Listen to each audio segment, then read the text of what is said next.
Are you joining us on this little cruise? Why don't you attend to your business? Round up suspects. Get a signed confession. The roof elevator is missing again. Oh, no. They were more often short, or they were fat. They filled in the background. They filled in the color. You're going to have me crying. Fella's got to be a drunk to get anywhere around here, and I might as well start right now. They gave the films more of a sense of reality, because not all people are as good looking as the stars or have that kind of charisma of a Lauren Bacall or of a Bogart. The lead actor carries the story. He is the story. Character actors surround the lead. They play the drunk, they play the best friend, they play the mob guy, they play mom. Hello, son. I'm glad you're here. I got here as quick as I could. The supporting characters all add to the noise of life. So I says, how dare you address me in that tone of voice, you creep? And with that, I up and quit. Defining a character actor can be really complicated or very simple. My father taught me simple. A character actor is an actor.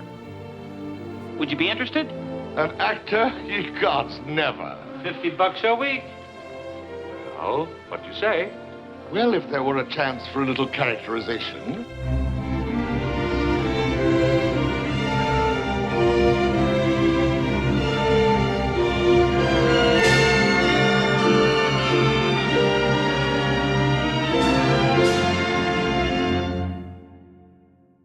We've got a wonderful setup here, and we can make a fortune. Character actors, to me, were the workhorses of the studio system. The studios expected them to be flexible enough to play a variety of different parts. And Albie's coming backstage to see you. Unfortunately, if you did one thing really, really well, you were cast in similar roles. I know the type. Can't keep it up forever. He's working for me just the same as you are. They were, certain people chosen to play the gunsels and the drunks and the moms and the dads and the funny friends and the effeminate guy or maybe the racist stereotypes, all of those things that existed in that era. Is that a fact? Warner Brothers was particularly rich in this resource because they placed so many emigre actors. A man must make a living.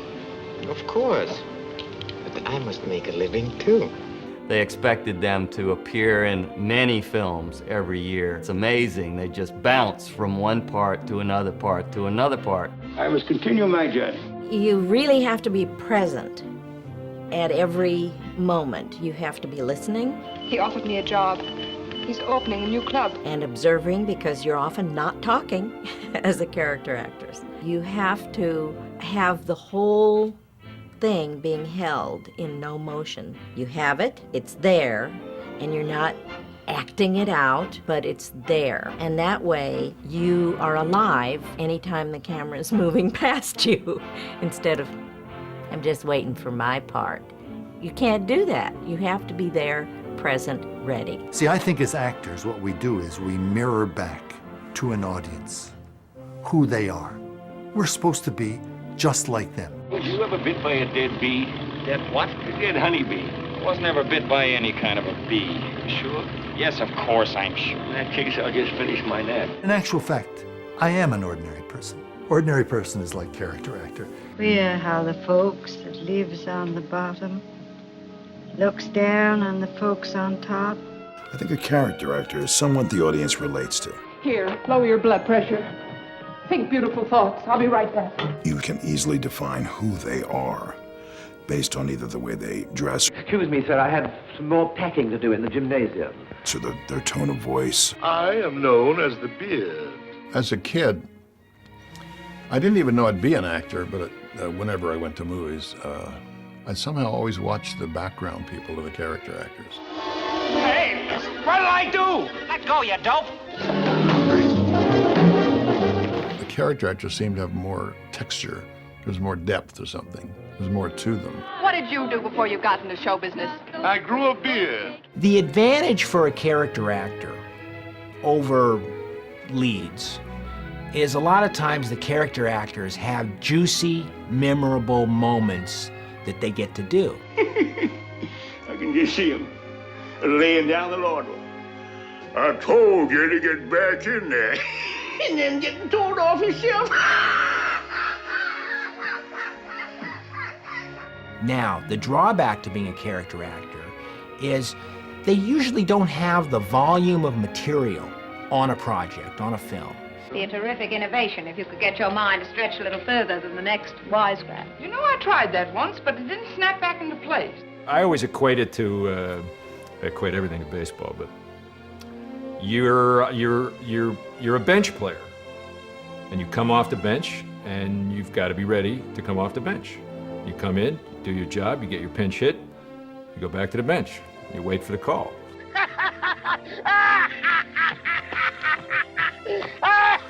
You're so dumb, you don't even see the ridges you're treading on with your own feet. I was shooting a movie with Robert Aldrich, the director, famous Robert Aldrich. Said to me, said, "Kid, I'm gonna give you some advice, and you're not gonna like this, but it's the best advice you'll ever get. You don't want to be a leading man.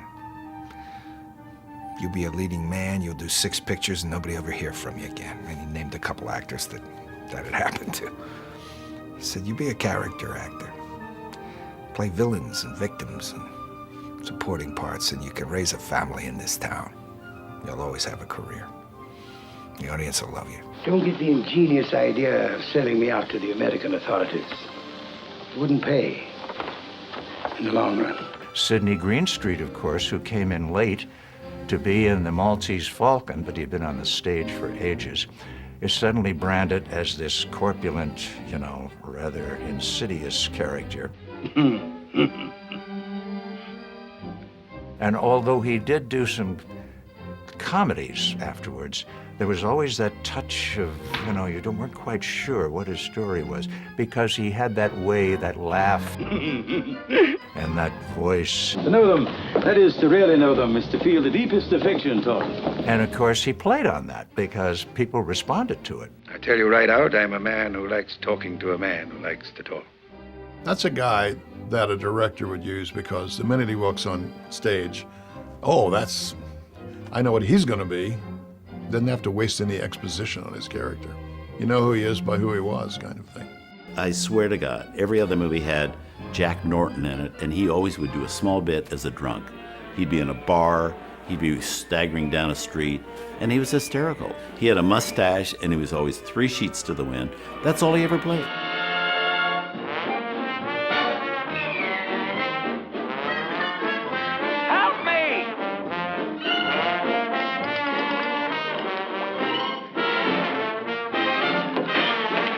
I used to love Franklin Pangborn, who played all the hotel managers. But if there is bloodshed in 314, we're going to do the whole 3rd floor over anyhow. He was always very, with the carnation here, and always very prissy. Would you mind telling me where you've been with that elevator? Yes, I would. Well, that's very kind of you. He often acted with one eye closed, No, see here. Now what am I supposed to believe? That our elevator goes up to the roof and keeps on going? Yes. How did you know? Well, it's my business to know things. You see, I'm a detective, and naturally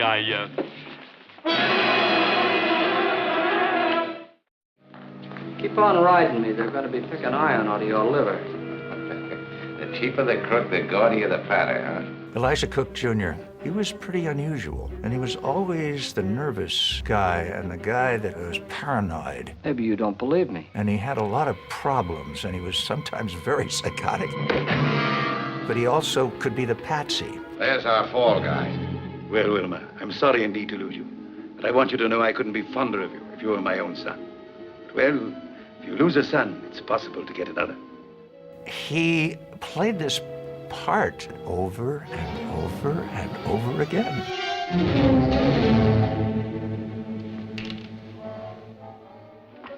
A piano in the house is a sign of culture. Rosemary DeCamp, a lovely actress and a dear friend of mine. Of course, she always played the mother. You should be happy, Rose. I am happy. She played the mother of Jimmy Cagney in Yankee Doodle. Well, it's been a 40-year run, remember? Giving her 2 weeks' notice, George. And mother of George Gershwin. Sonny, I don't want you to work in no cheap vaudeville show. It's a good job, Mom. And whatever she did, she was an authentic, believable actress. What your father really means is you're too sensitive. You're too anxious to make good. You love the theater too much. An audience could go in and a movie would start, and then all of a sudden Eve Arden would show up. Leave something on me, I might catch cold. You could hear a collective sigh in the auditorium. Because you knew you were in good hands. She was going to be funny. Pleasant little foursome. I predict a hatchet murder before the night's over. She was going to have some snappy quips. Hour of enchantment. There must be a nicer way of getting ulcers. She was going to be her own woman. You know, I think I'll settle down and adopt a baby. A boy, about 21. She was going to be terribly confident. You were never going to shake her. Certainly you must have heard of Hamlet. Well, I meet so many people. And she was going to be fun. Put a cold compress on your head, you'll feel better. As a kid growing up and watching those films, this is where I became familiar with Glenda Farrell. To my little Sarah Bernhardt. Oh, I want to be a famous actress. And Pert Kelton. This is the first show I ever saw that closed twice before it opened once. This was meat and potatoes to me. I just loved those wisecracking, under-the-breath little comments. You always interrupt. It's only because I want to be alone with you. Come here and let me bite you, you darling boy. I always found those characters a lot more interesting than, you know, the one with the perfectly made-up hair who stood at the door and waved goodbye. That never appealed to me at all. It won't be only my business now. It'll be your business, too. Somehow I always knew he'd be giving me the business. Don't you never think of me? Walter Brennan's an amazing man. But here's a guy who comes in his 20s, takes his teeth out. He obviously had no teeth, and he took advantage of that no teeth thing. Never a moment's vanity. You never see him really quite dressed up or classed up. Well, don't put down no red carpet for him. And I'm staying right where I'm supposed to. He was just gumming his way into those old guy parts from the time he was in his 20s. I recollect the time Sam Harkness lost his old sow. That's a very important thing. For me as an actor, I remember watching that and saying, if you're playing 60 when you're 20, that means you can play 68 when you're 30, and you're 40, and you're 50. So by the time you're 60, you've had 50 years of work in familiar territory in establishing your role. I'm liable to blast you just for the heck of it. My God, if you're old when you're young, then you can be old for a lot of years. Drinking don't bother my memory. If it did, I wouldn't drink. I couldn't. You see, I'd forget how good it was, then where'd I be? I think All Through the Night has some of the greatest Damon Runyon roundup of Warner Brothers character actors that are in any film. And they're a real microcosm of the way the films were made back in those days, too. I mean, the first opening, you're sitting around playing Dunkirk with the toy soldiers on the table, and you pull back and there's Phil Silvers jumping over there and William Demarest, and then who's that fat guy? Kind of looks like Jackie Gleason. Yes, Jackie Gleason there. When you take into consideration the Karastana on the Tagabrew... What did you say? I said the Karastana on the Tagabrew is a very serious problem, to say nothing of the Larasang Fay. Cut out the double talk and don't camouflage your ignorance. Listen, we know just as much about doping out this war as you do, ignoramus. As I was getting ready for the picture, I got a call from Warner one day saying, listen, I've got two comedians I want you to put in the picture. Hey, fellas, what about these cowboys? I can't hold on to them much longer. If I have to listen to that song once more, I'll shoot them both. And I'll bury them. Well, I've got these two actors. One of them is named Jackie Gleason, and the other one is Phil Silvers. 10 grand on O'Brien? What's the matter with O'Brien? Nothing. I like him. I also like my mother, but she can't fight either. And that's how the next morning I met Jackie Gleason and Phil Silvers, and I said, boys, I don't have any written parts for you, but Phil, maybe you can play a waiter that when Bogart goes to his favorite restaurant, you can wait on him. Bring me my coffee and cheesecake, Louis. Yes, Mr. Donahue, right away, sir. Jackie Gleason was playing a big fat comedian, and anyway, he became a henchman of Bogart. What are you so nervous about? She'll keep. That's what you think.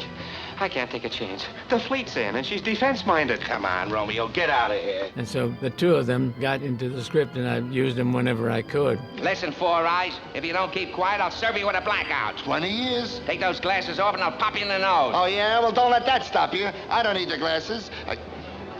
Where's everybody? Hey, where are you, fella? And we segue into the fact that Bogart's got a mother, something we never really see. Jane Darwell. Hello, Mom. Who we love from other films. A sweet, wonderful mother, but in this, she's kind of nosy. Did you notice anything peculiar about that girl? Jane Darwell was American Mom. I mean, it was so solidified in The Grapes of Wrath. But she was always there. She was the salt of the earth. And she came over, and she was just there. She had such a presence. I got a feeling. And you know when I You got a feeling. And a girth that held everything. You just wanted to fall into her pillowy arms, and you knew you'd be taken care of. Ask her what she knows. Oh, yeah, sure. I'll find out everything, including address, telephone number, and open dates. Now, we also have William Demarest, who is playing kind of the right-hand man to Bogart. Looks like public school 167. I got expelled from there. Well, he always seemed, I mean, any good actor seems believable, but he always seemed a little ultra-believable. He was testy. I told you it was time you got your mind out of the sports section onto the front page, didn't I? He was always kind of defiant. I told you we were at the ball game this afternoon when his old lady called up and told us about that Miller's cheesecake. If I hear that story again, I'll go nuts. But you sort of sensed that under that he wasn't angry or mean. It was a kind of a mock, you know, complaining. Can we go now, Coach? I've been waiting here so long the mayor offered me a job as a fire plug. He was always the best friend of the hero. Spats dug up a couple of Wyoming types in town on a convention. They would like to spend a nice sociable evening playing tiddlywinks. I hope they're good losers. I'll make sure I'll bring my day. But you didn't feel like it was a pain in the butt, you know. You felt if you just caught him at the wrong moment, he'd be a pussycat, you know. He'd be a marshmallow center. Well, we're here for the duration. I don't get it. I marry Annabella and I spend my honeymoon with you. Well, I can cook.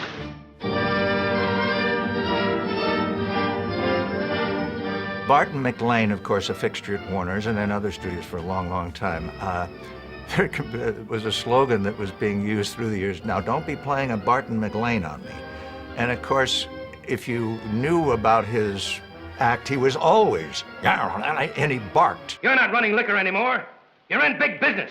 A powerhouse, just a reliable powerhouse guy. Now, will you take your old lady home? My customers start thinking about home and mother. I'm a dead duck and you know it. Now get her out of here. Wie ist denn das möglich? Ich hab dir doch gesagt, du sollst die Kerle unschädlich machen. Was weiß ich, wie weg bin, waren sie noch gefesselt.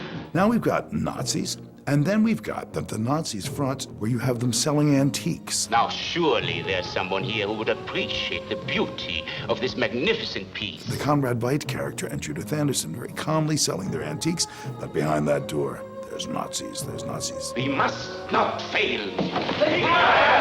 Conrad Veidt was a wonderful actor. He was also in Casablanca as Major Strasser. We have a complete dossier on you. In the 40s, he played a lot of Nazis. In fact, he escaped the country, first of all going to England and then coming to the United States. But he had been on the stage and screen for years in Germany. He was a meticulous actor. I'm glad you recognize my position. If anything goes wrong tonight, it will be your fault. The responsibility rests with you. I hope you don't forget it. Judith Anderson was a great stage actress. Her major thing in movies was playing villainesses. You've let a pretty little face destroy everything you've worked for. Judith Anderson could, with that frosty look, be pure evil. And it never was a violent, loud, aggressive evil. It was so sub rosa. She was, from the inside out, ice. You'll get it, all right. But it won't be by the cops. Nothing bothered her. What a woman. I not only dislike you, I distrust you. Every time she appeared on screen, it was like, oh, good. What's she going to do now? And now, as a pleasant diversion, may I please introduce myself? Peter Lorre, of course, who's in All Through the Night, along with all these other great character people, was a marvelous actor.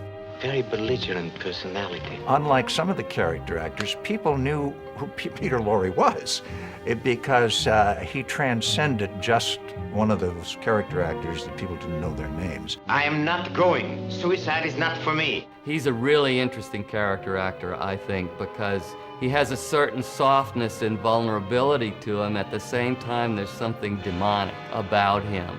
You would watch a picture and you would remember Peter Lorre from that picture, even though he might not be in it for more than 10 minutes. But you would take it away because he had such a special kind of presence. Okay, Johnny, okay, we'll do it. But the quick way, huh? The quick twist like in London.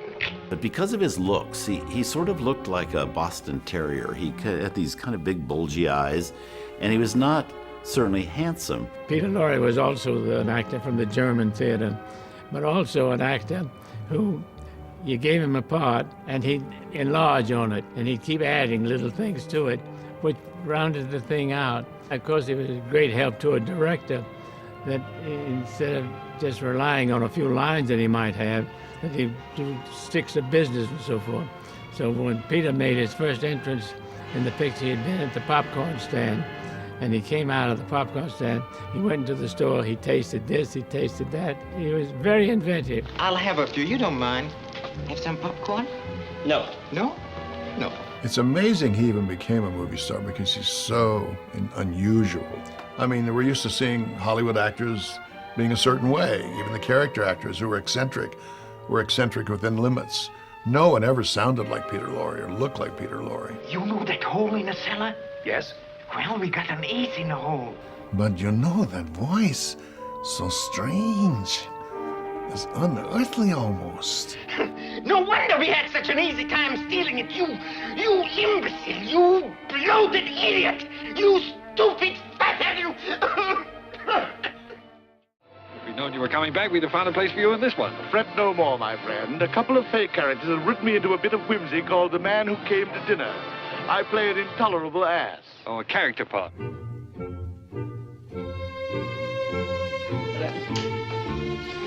That's one of the things about character people, I think, no matter what. Audiences like them. They like them for being bad or being good or being wisecracky. You know, I like Mexico. It's so Mexican. I think audiences love the character performances. Pee-wee, drop that lady at once. The world isn't made up of lead characters. It's populated most by 98% not the lead. So in order to have something that's real, you've got to have character actors around. I've been working in a subway all my life. Never thought about the guys that dug it. You know, you can have a great leading man or a great leading woman, but if you don't have all of these other holes plugged, you're in big trouble. I know, I'm going. Movies are made up of characters. You need a lot of them to tell a story. Sometimes you just need a few, but what really constitutes a great story is the human element of it. And that human element's got to be filled with humankind. And there's a lot of different faces that make that up.